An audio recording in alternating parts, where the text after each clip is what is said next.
Alam mo ba na habang binabago ni Jose Rizal ang kasaysayan ng Pilipinas, ang kanyang ina ang nagbabayad ng presyo nito? Taong 1887, nailathala na ang Noli Me Tangere. Sikat na si Rizal sa buong mundo, pero hindi ito nagustuhan ng mga Espanyol. Kaya ginawa nila ang isang bagay na malupit. Inaresto nila ang kanyang ina, si Teodora Alonso, sa isang gawa-gawang akusasyon. Sinabi nilang sinubukan niyang lasunin ang kanyang kapatid na babae. Kasinungalingan. Alam ng lahat na kasinungalingan.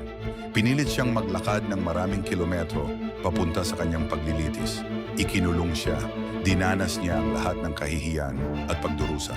Pero hindi siya nagpadala ng sulat sa kanyang anak na humihingi ng tulong. Hindi siya humiling na tumigil si Rizal. Nagtiis siya ng tahimik. At dahil sa katahimikang iyon, nagpatuloy ang revolusyon. Gaano karami kaya sa ating kasaysayan ang mga taong ganito? Mga taong hindi natin matandaan, pero ang kanilang sakripisyo ang nagbigay daan sa mga bayani nating makilala ngayon. Ang tunay na tapang minsan ay ang pagtitiis ng walang kapalit na kaluwalhatian.